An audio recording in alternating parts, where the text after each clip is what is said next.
Well then, free practice 3 and qualifying is all done. It's been a few hours. I had to get myself some beauty sleep. So shall we go through it? So in practice, obviously we saw yesterday the Mercedes were running some heavily experimental setups on the Mercedes of Lewis Hamilton. We saw that Ferrari were up in the running for maybe pole position, but realistically we knew that it would be Red Bull that would take that. And then this morning we saw a massive change in fortunes for the Mercedes in the free practice 3 session, and there was nothing really crazy to discuss at that point in time. The mediums look like the faster tyre than the softs, but obviously the teams don't have a wide range of medium tyres to use like as a qualifying tyre. Carlos Sainz was investigated and reprimanded for a practice start infringement during free practice 3, and then we get on to the F2 feature race, which was one with absolute chaos. In between practice and qualifying, it was probably a good thing that it was chaotic because it kept me wide awake. If you have not already, make sure you hit that subscribe button down below. We're trying to hit 350 subscribers by the end of March. Can you help me do it? I think you can. So hit that subscribe button down below or in this top corner, and I'll catch you in the next part of this video. Straight off the start, we have three cars, all collide into each other, and the eventual winner, Isaac Hadjar, was steamed to the guilty party in the end, and then lost his win as a result of that. Realistically, if you can go and watch the clip, it's crazy, really. Bortoletto gets crazy amounts of wheel spin, and then you just have two of the Red Bull Junior drivers just going straight for one gap. Hadjar doesn't even seem to pay any attention to what's behind him, wipes out Pepe Marti. Bortoletto then goes with him. Then we have a safety car for a few laps. Kimi Antonelli was racing really well, and I think at the point where he spun, I think he was about to sort of get into that third and second place pack, and he's going around with, I think it was either Shaw or Stanek, and just loses it, and the other driver, I think it was Vishaw, also loses it and was out of the race. Paul Aron got caught up in it, got a bit of front wing damage. So obviously we'll do a proper F2 review during the week next week, so make sure you hit the subscribe button and stay tuned for that. But obviously then we get into quali, and I think what we've seen this race weekend is another reason why the cost cap is the worst thing to ever happen to Formula 1.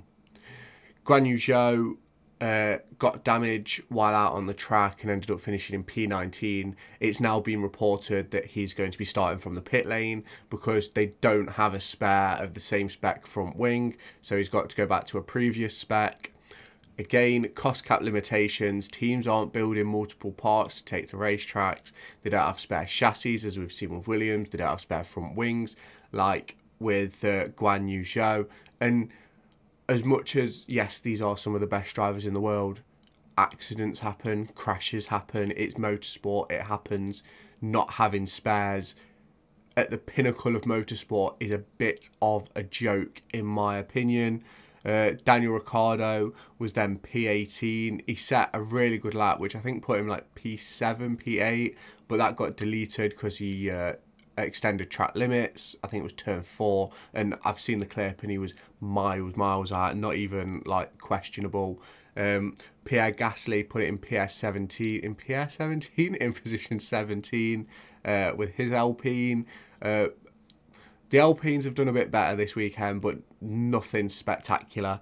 Nico Hülkenberg, P16, not great for the Haas, but they aren't looking great on one lap pace this weekend. Hopefully they can get some more out of it in the race, but I wouldn't get my hopes up too much. Then Q2, Esteban Ocon, P15, Kevin Magnussen, P14. Alex Albon put Logan Sargent's Williams into P12.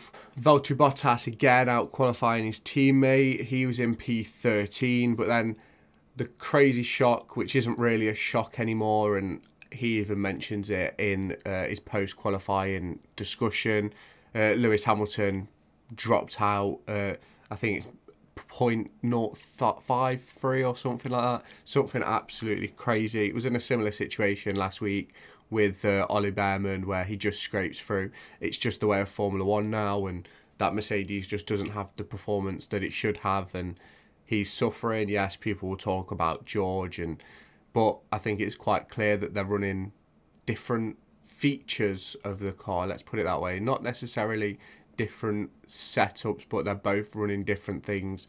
Lewis is testing X, Y, and Z, and George is sticking to the optimal. A bit like 2022, Lewis mentioned that in his post-qualifying conference. So obviously not great for Lewis to be out qualified again. I think that's 5 in a row.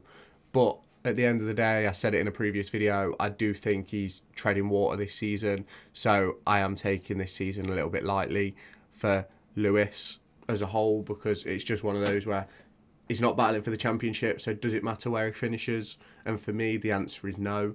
He could finish every race in 20th, and at the end of the day, he's still got that Ferrari contract, and he's still going to have that drive next season, and it's going to be a much better car if you base it on the Ferrari that we're currently seeing. So yeah, difficult for Hamilton, difficult for Mercedes, but then obviously into Q3 you've got Alonso and Stroll 9 and 10, Yuki Tsunoda P8, George Russell P7. Sergio Perez did initially qualify in P3 but got a grid penalty for impeding Hulkenberg in Q1. He falls down to P6, which puts Piastri in P5, Leclerc in P4, Norris P3, Carlos Sainz P2, and Max Verstappen P1. Now, after free practice 2, we was and free practice 3, to be fair, like, it looked as if it was going to be tight at the top, but then yet again, once Red Bull turn the wick on, turn the engine up, Max Verstappen can pull out 2/10 on any other car minimum, because they just dip, keep turning it up until he's got the freedom, essentially. I've said it all season, I think Red Bull is sort of sitting on a lot of power that they have underneath. I think every time someone gets a little bit closer, they just flick it up a little bit more and flick it up a little bit more. And you can do that. You don't have to run full power. There's nothing that makes you run full power. And it's one of those things. Mercedes did it in the past where they'd run lower engine modes to sort of make it seem like they were closer to the pack. Not that it made a difference then, because the FIA still made changes. People can dispute that as much as they want, but that was just the fact of the matter of what happened. But yeah, so it's been a crazy qualifying day, to say the least. Most of the chaos coming in Formula 2.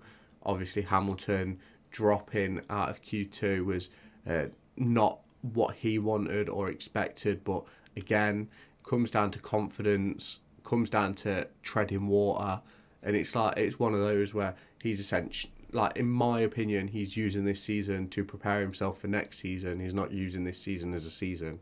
It's essentially a full year of prep, because he's not going to be at Mercedes next year. I do think it's quite noble that, as a driver who's essentially been forced out of the team. Now, yes, it was Lewis who made the decision to go to Ferrari, but all the behind the scenes of the contract negotiations, which Toto Wolff has spoken about, like, Lewis is being pushed out of the team and is still running their experiments for them. At some point, Lewis Hamilton has got to say, you know what, enough's enough, get George Russell to do it. Because at what point is George Russell going to actually take the leadership role of this Mercedes team? Because that will be the intention if they end up picking up Kimi Antonelli. Obviously, if they pick up a Fernando Alonso or a Max Verstappen, then it might be a bit more disputed, but I can't see them picking up Alonso. I think if Max Verstappen has a brain, he stays at Red Bull, because the Mercedes is way too peaky. Now, I made a video about why I think Max Verstappen to Mercedes makes sense, but as this season goes on, Mercedes haven't done what I expected them to do over the winter, and that is a massive problem for the future as a team. I said it on Twitter, talking to someone, that I think it reminds me very much of the downfall of McLaren. Went from being one of the best teams on the grid to just going backwards and backwards and backwards, bad car after bad car after bad car, and really, it's just not good enough. A team like Mercedes shouldn't be behind its customer teams. It just shouldn't. you're a works team, you've got to be ahead of at least your customer teams by minimum, and they're not, and that's a big problem for me. But yeah, so we'll see what happens in the race tomorrow morning. Don't forget, if you're in the UK, 3 o'clock broadcast start, 4 o'clock race start in the morning, AM. So don't forget that. Hit the subscribe button while you're down there, and I'll catch you in the next video. Make sure to go and find me on TikTok, pictured here, and Twitter, pictured here. These are the places where I'll keep you all up to date with all my upcoming videos and my thoughts and feelings around the Formula 1 and football weekend.